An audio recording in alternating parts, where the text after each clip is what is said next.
Hello friend, स्वागत है आप सभी का आपके अपने YouTube channel AB technical hub पर। दोस्तों, आपको पता होगा कि आपके ट्रेड थ्योरी से रिलेटेड एक वन लाइनर क्वेश्चन की सीरीज चल रही है, जिसमें सेफ्टी चैप्टर आपका खत्म हो चुका था। आपका मेजरमेंट टॉपिक चल रहा है इस समय। इसकी 7 क्लासेस हो चुकी हैं, तो प्लेलिस्ट पर जाकर उन 7 क्लासों को देख लीजिए, जिसमें माइक्रोमीटर वगैरह खत्म हो चुका है। आज हम बात करने वाले हैं वर्नियर कैलिपर की, उसके बारे में चर्चा करेंगे। अगर आपको माइक्रोमीटर में किसी भी प्रकार का डाउट है तो आप जाकर पिछली क्लास को देख लीजिए, डाउट बिल्कुल क्लियर हो जाएगा।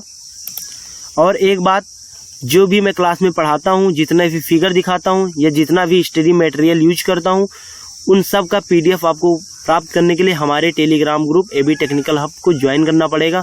वहाँ पर रेगुलरली पीडीएफ मिलती रहती है, तो आप वहाँ पे जाकर एबी टेक्निकल हब सर्च कर सकते हो या फिर लिंक पे भी क्लिक करके ज्वाइन कर सकते हो। लिंक डिस्क्रिप्शन में दे दूंगा। तो चलिए स्टार्ट करते हैं आज की क्लास को। तो चलिए फ्रेंड्स, स्टार्ट करते हैं आज की क्लास को। तो स्क्रीन पे दिखाई दे रहा होगा आपको, पहला क्वेश्चन है कि मीट्रिक प्रणाली में वर्नियर कैलिपर की न्यूनतम गणना कितनी होती है। क्वेश्चन फिर से पढ़ देता हूँ। मीट्रिक प्रणाली में वर्नियर कैलिपर की न्यूनतम गणना कितनी होती है।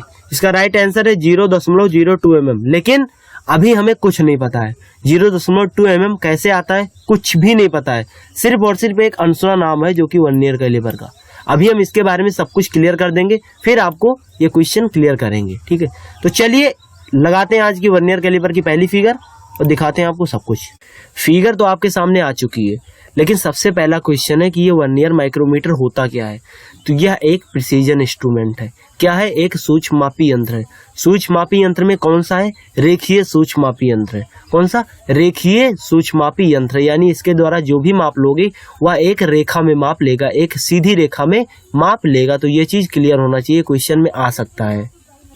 अब बात करेंगे कि इसका यूज कहाँ कहाँ होता है, इसका यूज कहाँ कहाँ करते हैं। तो यह एक ऐसा इंस्ट्रूमेंट है जो 3 जगह यूज कर सकते, जो हर प्रकार की माप ले सकता है। जैसे कि रेखीय में, जैसे इनर सरफेस की माप लेना हो, यानी कोई आंतरिक माप लेना हो तो भी माप सकता है आराम से। अगर कोई बाह्य डायमीटर मापना हो या फिर कोई बाह्य डायमेंशन मापनी हो, कोई बाहरी माप लेनी हो तो भी माप सकता है। अगर कोई गहराई मापनी हो, किसी भी होल की गहराई, किसी भी ब्लाइंड होल की गहराई नापनी हो तो भी नाप सकता है। तो ये तीनों डायमेंशन में मापने में सक्षम होता है, और ये बेस्ट इसीलिए इसको बेस्ट बोलते हैं ना, तो इसीलिए इसका ज़्यादा यूज किया जाता है। और इसका नाम क्या है? Vernier caliper. तो ऐसा क्वेश्चन आ सकता है कि ऐसा कौन सा कैलिपर है या फिर ऐसा कौन सा इंस्ट्रूमेंट है जो तीनों प्रकार की माप ले सकता है, आंतरिक, बाह्य और गहराई। तो हमारा कौन सा हो जाएगा? Vernier caliper. तो फ्रेंड्स, अभी तक हमने यूज के बारे में समझा।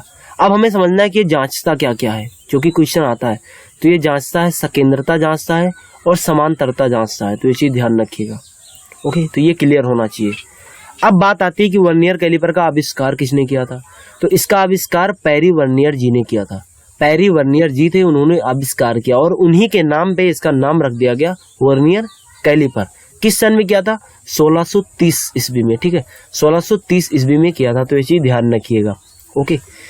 इसका लीस्ट काउंट कितना होता है? इसका लीस्ट काउंट होता है मीट्रिक में 0.02 mm और ब्रिटिश में होता है 0.001 इंच। लीस्ट काउंट का फार्मूला होता है एक मेन स्केल डिवीजन माइनस एक वर्नियर स्केल डिवीजन। अभी ये नाम थोड़ा सा अनसुना लगेगा या फिर थोड़ा सा बाउंस कर सकता है। अगर आप फर्स्ट ईयर में होंगे या फिर आप पढ़ चुके होंगे तो नहीं बाउंस करेगा, तो भी सब कुछ क्लियर हो जाएगा। बस तसल्ली से देखते रहिए क्लास को।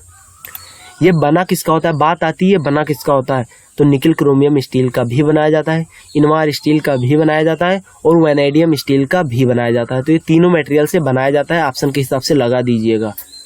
किस प्रिंसिपल पे कार्य करता है? अभी मैंने बताया था कि एक मेन स्केल डिवीजन माइनस एक वर्नियर स्केल डिवीजन। तो इसका जो प्रिंसिपल है वह है दो स्केल के माप के अंतर पर कार्य करता है। जैसे हमारा माइक्रोमीटर था तो वो किस पे कार्य करता था? वो नट बोल्ट के सिद्धांत पर कार्य करता था। बट ये किस पे कार्य करता है? 2 स्केल के माप के अंतर पर कार्य करता है। ये क्वेश्चन आपको किसी न किसी एग्जाम में कभी ना कभी मिल ही जाएगा, बहुत ही इंपॉर्टेंट क्वेश्चन है। अब इसके पार्ट्स के बारे में चर्चा करेंगे। तो सबसे पहले हम पार्ट्स के बारे में, मूवेबल जा के बारे में जानेंगे। ये आपका मूवेबल जा है। कभी भी आपने अगर वर्नियर कैलिपर यूज किया होगा तो जो पार्ट स्लाइड करता है ना, जितना भी भाग हमारे स्केल पे स्लाइड करता है उसे क्या बोलते हैं? उसे वर्नियर स्लाइड बोलते हैं। और जो मूवेबल जा होता है वो वर्नियर स्लाइड का एक अंग होता है। ये रहा मूवेबल जा, ये रहा मूवेबल जा, और ये क्या है? वर्नियर स्लाइड का एक अंग है। क्या इसका यूज कहाँ का आता है? बाह्य माप लेने में भी काम होता है और आंतरिक माप लेने में भी मदद करता है। बीम पर ये बीम है, इसी बीम पर स्लाइड करता रहता है। ओके, इसके मेजरिंग फेसेस कहाँ कहाँ होते हैं? तो जब आप इनर कोई आंतरिक माप लोगे तो जो ये मूवेबल जाए ना, इसके बाहरी मेजरिंग सरफेस का आप यूज करोगे, इस वाले का ध्यान से समझिए। लेकिन जब कोई बाहरी माप ले रहे होंगे तो इसके इनर मेजरिंग सरफेस का यूज करेंगे। ये रहा इनर सरफेस मेजरिंग, ठीक है। तो ये चीज भी ध्यान रखिएगा, इंपॉर्टेंट है। क्वेश्चन घुमा के भी आ सकता है, तो ध्यान रखिए, क्वेश्चन को ध्यान से पढ़िए, उसके बाद आंसर को टिक कीजिए। अब बात हो गई मूवेबल जा की, तो अब बात किसकी होगी? फिक्स्ड जा की। किसकी होगी? फिक्स्ड जा की। तो जो हमारा फिक्स्ड जा होता है वो बीम पर फिक्स किया होता है, ये फिक्स है, इस तरफ वाला फिक्स है। इसमें भी इंटरनल और एक्सटर्नल मेजरिंग फेसेस होते हैं, सेम बिल्कुल मूवेबल जा की जैसे। तो ये ध्यान रखिए। अब तीसरा पॉइंट है हमारा बीम। ये बीम है। अब बीम के बारे में चर्चा। जो बीम होता है इसी पर वर्नियर स्लाइड सरकती है। क्या करती है? सरकती है। और डेप्थ बार, ये जो है ना, ये डेप्थ प्रोब जो लिखा है ना, ये भी इसी पे सरकता है। फ्रंट साइड पे, ये फ्रंट साइड है और इसका बैक साइड भी होगा कि नहीं होगा? बिल्कुल होगा। तो इसके फ्रंट साइड पर मार्किंग की हुई होती है। मार्किंग तो है, तो मार्किंग में जो नीचे मार्किंग की हुई है ना, वो mm में, और जो ऊपर की मार्किंग होगी वो इंचेस में, यानी ऊपर में बेटिस में और नीचे मीट्रिक में, यानी दोनों साइजों में मार्किंग किया होता है, ठीक है। और इसके जो पीछे बैक साइड, उसमें क्या होता है? उसमें एक आयताकार ग्रूव होता है। एक आयताकार यानी रेक्टेंगुलर ग्रूव होता है। किस लिए होता है? ये जो दिखाई दे रहा है ना, ये क्या? डेप्थ बार। इसको स्लाइड करने के लिए पीछे एक ग्रूव बना हुआ होता है। तो ये चीज भी ध्यान रखिएगा। अब बात आती है वर्नियर स्केल की। अब कहाँ है वर्नियर स्केल? ये दिखाई दे रहा है वर्नियर स्केल। एक ये वर्नियर स्केल और एक ये वर्नियर स्केल। अब आप ही बताइए कि वर्नियर स्केल किस वाले जा पे है? फिक्स्ड जा पे या फिर मूवेबल जा पे? तो मूवेबल जा पे। ये चीज ध्यान, रटना नहीं है चीजों को रटना बिल्कुल भी नहीं है, बस समझना है। तो ये किस पे बना है? मूवेबल जा पे। देख लीजिए, सेट है, अटैच है उस पे। तो किस पे अटैच होता है? मूवेबल जा पे अटैच होता है वर्नियर स्केल। तो ये चीज ध्यान रखिएगा। दोनों सिस्टम में उपलब्ध होता है। अगर ऊपर हमारा बेटिस है ना, अगर ऊपर बेटिस मार्किंग है बीम पे, तो ऊपर वर्नियर स्केल भी होगा बेटिस वाला इंचेस में, और नीचे mm में होगा। तो ये बात तो ऐसे कॉमन सेंस से क्लियर हो जाएगा। ब्रिटिश में जो दिखाई दे रहा है ना, ये कितना भाग है? ये 25 भाग है। ये हर एक पॉइंट को जोड़ के गिना गया है। तो कितना भाग है? 25 भाग। ये 25 भाग जो इस पे स्केल जो बना है ना, इसके कितने भाग के बराबर होता है? तो इसके 24 भाग के बराबर होता है। यहाँ की 25 लाइन और यहाँ की 24 लाइन बराबर होती है। तो ये चीज ध्यान रखिए। अब इधर नीचे वाले में मीटरिंग में बात करेंगे, तो मीटरिंग में इधर 50 लाइनें और उधर की 49 लाइनें बराबर होती हैं। यानी आप इसको सरकाते जाओ, कहीं भी सरकाते जाओ, तो इधर की जब 50 लाइनें रहेंगी तो उस साइड की 49 लाइनें रहेंगी। आसानी से वीडियो को स्किप कीजिए और आसानी से गिन लीजिए, देख लीजिए। और इस तरफ भी आसानी से गिन लीजिए, ठीक है। ये देखिए, तो कोई भी PNG मोड में फिगर डाउनलोड करके देख लीजिए, या फिर किताब में देख सकते हैं, या फिर रियल में आप ITI कर रहे होंगे तो मिल जाएगा आराम से, आसानी से। कोई ज्यादा महंगा वगैरह आता नहीं। अब बात आती है वर्नियर स्लाइड की। आखिर है क्या वर्नियर स्लाइड? पहले बता चुका हूँ। जो चीज बीम पर स्लाइड करती हो, या फिर वर्नियर स्केल में जो चीज आगे पीछे हो, स्लाइड हो, वो पूरा क्या है? वर्नियर स्लाइड होता है, ठीक है। ये बीम पर आगे पीछे सरकती रहती है। ये बीम है ना, अभी बीम तो बताया था ना, तो ये आगे पीछे सरकती रहती है। इसको लॉक किससे करते हो? एक फाइनल लॉकिंग स्क्रू लिखा होगा, एक लॉकिंग स्क्रू, इससे भी लॉक कर सकते हो, और एक थंब स्क्रू भी होता है, तो इससे भी लॉक कर सकते हो। कोई ज्यादा प्रॉब्लम आएगा नहीं। अब बात करेंगे डेप्थ बार की, जो कि बहुत इंपॉर्टेंट है। डेप्थ बार का यूज कहाँ करते हैं? एक मिनट, फिगर छोड़ा करते हैं। डेप्थ बार ये दिखाई दे रहा है, इसका यूज कहाँ करेंगे? तो किसी भी होल की अगर आपको गहराई मापनी है तो आप डेप्थ बार का यूज करोगे। इसको लॉक स्क्रू को ढीला कीजिए और खिसकाते जाइए, बाहर निकलता जाएगा। आराम से सेट करके माप लीजिए। मूवेबल जाके साथ फिक्स रहता है, जैसा कि पहले बता चुका हूँ। रेक्टेंगुलर ग्रूव होता है ना, जो आयताकार ग्रूव होता है, उसी में सरकता रहता है। कभी भी पीछे पलट के देखिएगा तो उसमें बना रहता है, या फिर खोल लीजिएगा। कोई ज्यादा वो नहीं, पेच वगैरह उठाइएगा और खोल लीजिएगा, आराम से बना सकते हो इसे। इसमें कोई ज्यादा मेहनत वाला काम नहीं, ना ज्यादा कोई माइक्रोमीटर सा है नहीं, ये इजी टॉपिक है, इसीलिए आराम से खोल सकते हो। ओके फ्रेंड्स, तो अब बात करेंगे मेन स्केल की, जो कि बहुत ही इंपॉर्टेंट है। इंचेस में भी होता है और mm में भी होता है, बट अब हम स्केल की बात करेंगे।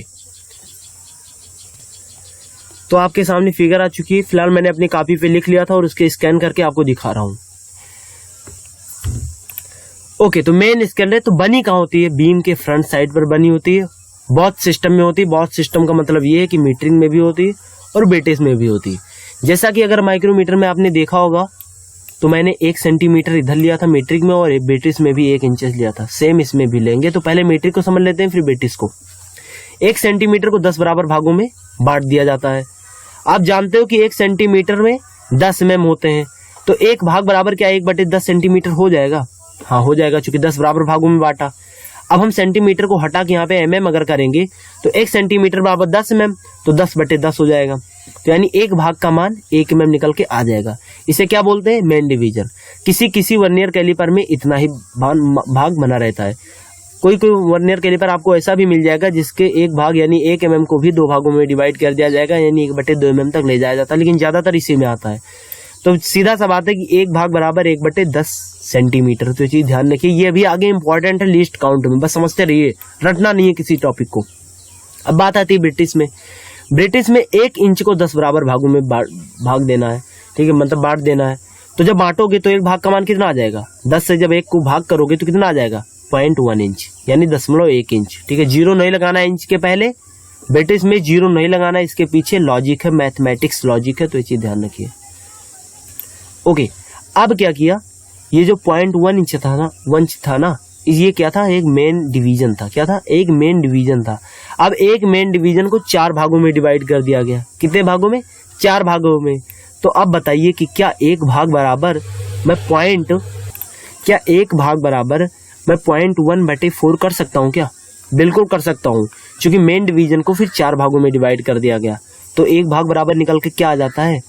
0.025 इंच। इसे क्या बोलते हैं? सब डिवीजन बोलते हैं। यानी एक मेन डिवीजन को 4 भागों में डिवाइड कर दिया गया। तो क्या मैं कह सकता हूं कि 1 भाग बराबर 1/40 इंच? सेम है, 1/40 से जब भाग वगैरह करोगे तो 0.025 निकल के आ जाएगा। तो ये चीज ध्यान रखिएगा, इसीलिए मैंने ये फिगर लगाना उचित समझा। ये चीज आपको PDF में भी मिल जाएगी, आराम से नोट कर लीजिएगा। अगर नहीं नोट कर पाते हो तो ग्रुप को ज्वाइन कीजिए, टेलीग्राम ग्रुप को। वहां पे कल सुबह, यानी आज वीडियो आज पढ़ रही है, कल सुबह आपको इसका PDF मिल जाएगा, जिसमें ये सारे अटैचमेंट जुड़े रहेंगे। तो अभी मेन स्केल खत्म हो चुका है, मेन स्केल समाप्त हो चुका है, मेन स्केल को क्लियर कर चुके हैं। अब क्या क्लियर करेंगे? अब लॉकिंग स्क्रू की बात करेंगे। इंपॉर्टेंट है भाई, लॉकिंग स्क्रू बहुत इंपॉर्टेंट है। पहला, इस पे थ्रेड कौन सी होती है? लॉकिंग स्क्रू पे थ्रेड कौन सी होती है? BA थ्रेड होती है। BA थ्रेड की एक विशेषता होती है कि जो साइंटिस्ट इंस्ट्रूमेंट वगैरह होते हैं ना, उनमें BA थ्रेड ही काटी जाती है। तो ये चीज ध्यान रखिए, इसीलिए इस पे जो ये साइंटिस्ट इंस्ट्रूमेंट है ना, एक प्रकार का प्रिसीजन इंस्ट्रूमेंट है ना, तो इस पे BA थ्रेड ही कटी रहती है। टाइप्स ऑफ थ्रेड या फिर थ्रेड वगैरह जब चैप्टर पढ़ोगे ना, चूड़ी वगैरह, तो उसमें समझ में आ जाएगा। 2 लॉकिंग स्क्रूज होते हैं। कितने? 2, एक ये और एक ये। पहला वाला क्या करता है? मूवेबल जा को या फिर वर्नियर स्लाइड को लॉक करता है, मूवेबल जा को। दूसरा का भी वही काम है, लेकिन दूसरा का एक और विशेष काम है। क्या? फाइन एडजस्टमेंट करना। फाइन एडजस्टमेंट जब इससे करोगे ना, तो उस टाइम ये लॉक कर दोगे, इसे ढीला कर दोगे, आराम से यूज कर सकते हो। अभी सब कुछ बता। दूसरे वाला का यूज क्या है? थंब लीवर को लॉक करने में। किसमें है?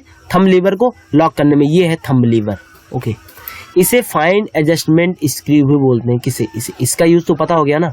अब इसका यूज, इसे थंब लीवर या फिर फाइन एडजस्टमेंट स्क्रू भी बोलते हैं। एडजस्टमेंट मत कहना, क्योंकि ए और जे के बीच जब डी आता है तो वो साइलेंट हो जाता है। तो एडजस्ट करना, कहीं एडजस्ट मत बोलना, एडजस्ट करना। तो इसे क्या बोलते हैं? फाइन एडजस्टमेंट स्क्रू भी बोलते हैं। क्या करता है फाइन एडजस्टमेंट करने में? कैसे? मान लीजिए आपको थोड़ा सा ही चलाना है, 0.5 mm चलाना है मान लीजिए इसे, तो आप हाथों से जब प्रेस करोगे तो उतना सोचने से तो चला नहीं सकते। तो इस वाले स्क्रू को ढीला कर देना और इसको कर देना लॉक। और जब इसको कर दोगे लॉक, इसे कर देना लॉक और इसे कर देना ढीला। उसके बाद यहाँ से इसको खिसका के, थोड़ा सा यहाँ पे बना होता है ना तो लीवर, तो इसे आराम से खिसका के बहुत फाइन एडजस्टमेंट, बहुत धीरे धीरे खिसकेगा और आराम से सेट कर सकते हो। कभी यूज करना तो देखना। किसी में भी ये तोड़ के निकाल देते हैं बच्चे, तोड़ फोड़ के बाहर कर देते हैं। मैंने भी कई बार देखा है, स्टूडेंट को लड़ा भी है। तो ये मत करना, कभी भी फेंकना मत, बहुत ही इंपॉर्टेंट होता है। इससे जैसे माइक्रोमीटर में रैचेट स्टॉप का यूज है, ऐसे इसमें इसका भी यूज है। किन किस साइजों में मिलते हैं? मीटरिंग में 150, 200, 300, 900, 1200 वगैरह, और इंच में 2 से 8 इंच तक है ना, और ज़्यादा भी अवेलेबल होते हैं। जैसा भी खरीदना चाहो वैसा, जैसे आपके पास बेनिफिट हो, जैसा आपका पैसा हो, जैसा पैसा खर्च करना चाहो वैसा खरीद सकते हो। आपको तो पढ़ के निकल जाना है, अगर कहीं पढ़ाना होगा या कोई ITI खोलनी होगी तो इसकी जरूरत पड़ेगी, वरना तो क्या है, बस इसका काम क्या है, थोड़ा सा इसके बारे में समझा, इससे जो क्वेश्चन आते हैं इंपॉर्टेंट वो पढ़ लिया और फिर काम खत्म। सेफ्टी वगैरह तो जानते हो, इसको यूज करने के बाद साफ वगैरह कर देना है, अदर इंस्ट्रूमेंट के साथ रखना नहीं है, तो इस चीज से सब ध्यान रखिएगा।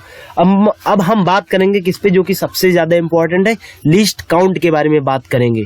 इंपॉर्टेंट है, लिस्ट काउंट भी बहुत इंपॉर्टेंट है और उससे क्वेश्चन भी इंपॉर्टेंट है। तो पहले लिस्ट काउंट के बारे में चर्चा कर लेंगे, उसके बाद क्लास को खत्म कर देंगे। तो चलिए लाते हैं PDF आपके सामने और बात करते हैं। ओके फ्रेंड्स, तो आपके सामने फिगर यानी PDF खुल चुकी है। चीजों को रटना नहीं है, बस थोड़ा सा टाइम दीजिए, 5 मिनट टाइम दीजिए और समझ लीजिए अच्छे से, सब कुछ क्लियर हो जाएगा। बस वीडियो को स्किप मत कीजिएगा, समझना बेहद जरूरी है, क्योंकि कंफ्यूजन में डाल देगा। तो पहले बात करेंगे मीट्रिक में, यानी पहले लिस्ट काउंट निकालेंगे, लेकिन किसकी, मीट्रिक की। मेन स्केल के एक भाग का मान मैंने बताया था 1 mm होता है, ठीक है। अब मैंने आपको वर्नियर स्केल में बताया था कि वर्नियर स्केल का 50 भाग मेन स्केल के 49 मेन डिवीजन के बराबर होता है। ये मीट्रिक की बात करते हैं, ब्रिटिश की बात नहीं करते। मीट्रिक में वर्नियर स्केल का 50 भाग मेन स्केल के 49 भाग के बराबर होता है। मैंने कहा था ना, लाइन गिन लो, अभी पढ़ा था, याद आ जाएगा। तो अब हमें एक वर्नियर स्केल का मान निकालना है। चूंकि लिस्ट काउंट निकालने के लिए आपको पता होगा एक फार्मूला कहाँ है, दिखाता हूँ, ये रहा। लिस्ट काउंट निकालने का फार्मूला क्या है, एक मेन स्केल डिवीजन माइनस एक वर्नियर स्केल डिवीजन। तो अभी हमें एक मेन स्केल डिवीजन का मान पता है 1 mm, लेकिन अभी हमें क्या निकालना है, वर्नियर स्केल डिवीजन। तो फिर क्या करेंगे, इस 50 को ना एक एक नियम से हमें यहाँ पे 1 कर देना और इस 50 को 75 कर देना है। तो एक वर्नियर स्केल के एक भाग का मान निकल के आ जाता है क्या 49/50 हो जाएगा क्या, बिल्कुल हो जाएगा। अब क्या करना है, मेन स्केल के एक भाग का मान पता ही था, तो क्या करोगे, मान रख दो यहाँ पे, तो रखोगे तो घटा दो, तो लिस्ट काउंट बराबर 1 - 49/50। आराम से कैलकुलेशन करोगे और निकल के आ जाएगा। सॉरी, थोड़ा खांसी आ गई। तो अब चीजें क्लियर हो गई होंगी। तो अब बात किसकी करेंगे, अब बात करेंगे ब्रिटिश की। नहीं समझ में आता तो कमेंट कीजिए, अभी वर्नियर कैलिपर खत्म नहीं हुआ, अभी एक पार्ट में और आएगी क्लास, अभी टाइप्स वगैरह के बारे में ध्यान लगाओगे तो समझ पाओगे। ब्रिटिश इंपॉर्टेंट है समझना। मेन स्केल के एक भाग का मान कितना था, 1/40 इंच या 0.025 इंच, इतना क्लियर हुआ था। या फिर इस 0.025 इंच को आप क्या कर सकते हो, यहाँ पे क्या दशमलव हटाओगे तो 1 आ जाएगा क्या, उसके बाद 3 अंक है तो 3 0 बढ़ा सकते हो क्या, बिल्कुल बढ़ा सकते हो। आपने पढ़ा होगा 5वीं 6ठी क्लास में या फिर 2री 3री क्लास में। तो ये बात क्लियर हुआ क्या, यानी मेन स्केल के एक भाग का मान 25/1000 इंच कर सकते हो क्या। ये पहले इसलिए करवा देता हूँ क्योंकि उस समय बताने में कंफ्यूजन ना हो जाए, मेन टाइम पे उस टाइम कंफ्यूजन ना हो। तो लिस्ट काउंट का फार्मूला था कि एक मेन स्केल डिवीजन माइनस एक वर्नियर स्केल डिवीजन, चीज याद हो गई होगी। तो एक मेन स्केल डिवीजन बराबर निकल के क्या आ गया मान, क्या, ठीक है। अब हमें निकालना किसका है, एक वर्नियर स्केल डिवीजन, तभी तो लिस्ट काउंट निकलेगा। तो अब क्या करेंगे, आपको मैंने बताया था कि ब्रिटिश में वर्नियर स्केल का 25 भाग बराबर होता है मेन स्केल के 24 मेन स्केल डिवीजन के बराबर होता है। यानी कि वर्नियर स्केल पे जो 25 लाइनें थी ना, वो मेन स्केल के 24 लाइनों के बराबर होती है। तो सेम प्रोसेस करेंगे, एक मेन स्केल डिवीजन का मान निकाल लेंगे। तो एक मेन डिवीजन का मान निकालोगे तो एक मेन डिवीजन बराबर कितना होता है, 0.1 इंच या 1/40 इंच। अभी ये सामने क्लियर हुआ था ना, अभी सामने क्लियर हुआ था ना, ठीक है। तो क्या 24 मेन डिवीजन, हमें यहाँ 24 मेन डिवीजन है ना, तो 24 मेन डिवीजन बराबर क्या 0.1 से आप 24 को मल्टीप्लाई करवा सकते हो, बिल्कुल। तो क्या निकल के आ जाएगा 2.4 इंच। या फिर 1/40 को ले लो, तो उससे जब 24 को मल्टीप्लाई करवाओगे तो क्या हो जाएगा 24/40, क्या इतना निकल के आ जाएगा ना, 24/40 इंच निकल के आ जाएगा क्या, ठीक है। अब हमको ये बताओ कि एक वर्नियर स्केल डिवीजन बराबर एक भाग बराबर 24/25, अभी यहाँ किए थे ना, इस 25 को इधर ले जाओगे तो 24/25 हो जाएगा क्या, ठीक है। वही यहाँ किया, देख लीजिए यहाँ से तीर 75 होके ला रहा हूँ, ठीक है। तो 24/25 हो गया। ये 24 क्या है, ये मेन डिवीजन है, तो इस मेन डिवीजन का मान भी तो रखो। तो इस मेन डिवीजन का मान कितना है 24/40 इंच, अभी यहाँ पे निकाला हूँ, ठीक है। चीजें समझते रहिए, बस बीच में अभी कुछ मत ध्यान दीजिए, ठीक है। तो अभी ये 1/25 × 24/40 हो गया क्या। अब क्या करो, मल्टीप्लाई करवा दो, 24/1000 इंच आ गया क्या, ठीक है। ये एक वर्नियर स्केल डिवीजन का मान निकल के आ गया। अब लिस्ट काउंट की डिफिनेशन क्या थी, यानी फार्मूला क्या था, एक मेन स्केल डिवीजन माइनस एक वर्नियर स्केल डिवीजन।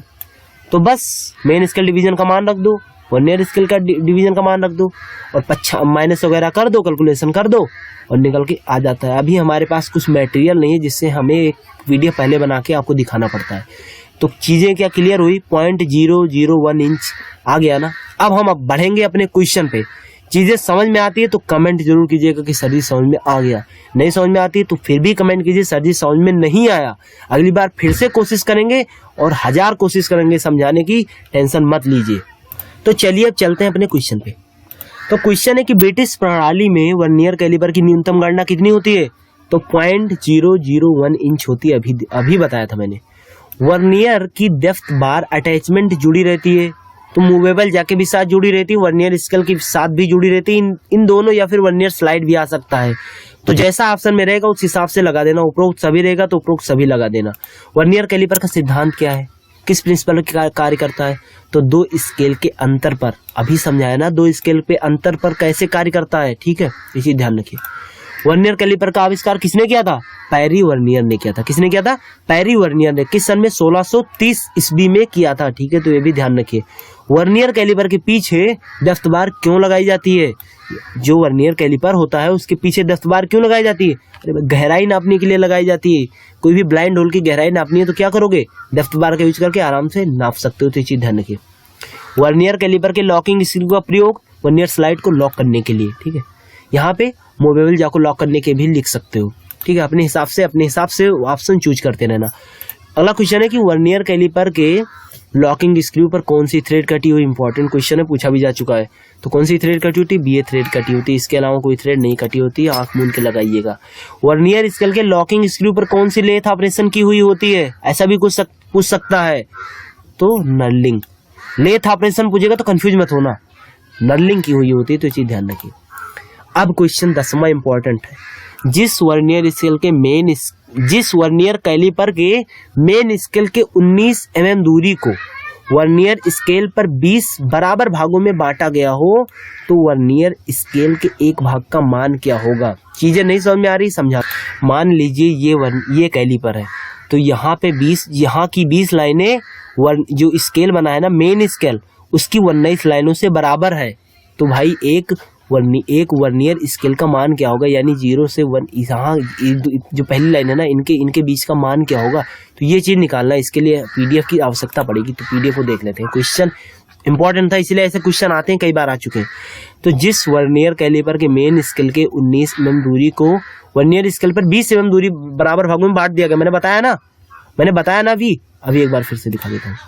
ये मेन स्केल है, ये वर्नियर स्केल है। इस वर्नियर स्केल पे 20 लाइन और इस वर्नियर स्केल की 19 लाइन दोनों बराबर, सॉरी, इस मेन स्केल की 19 लाइन और इस वर्नियर स्केल की 20 लाइन दोनों बराबर है। तो इस वर्नियर स्केल की एक भाग की मान कितनी होगी?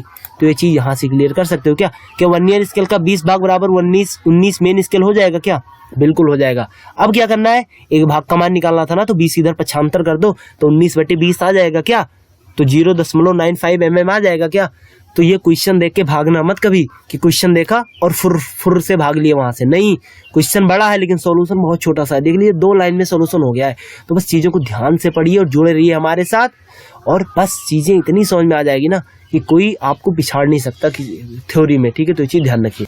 तो फ्रेंड्स, क्लास आपको कैसे लगी कमेंट बॉक्स में जरूर बताइए, और अगर आप अभी तक हमारे टेलीग्राम ग्रुप को ज्वाइन नहीं किए तो ज्वाइन कर लीजिए, और आप हमें फेसबुक और इंस्टाग्राम पे भी फॉलो कर सकते हो नेक्स्ट अपडेट के लिए। PDF को मिलेगा वहीं पे टेलीग्राम पे। तो मिलते हैं अगले वीडियो में, तब तक के लिए bye bye, take care, best of luck.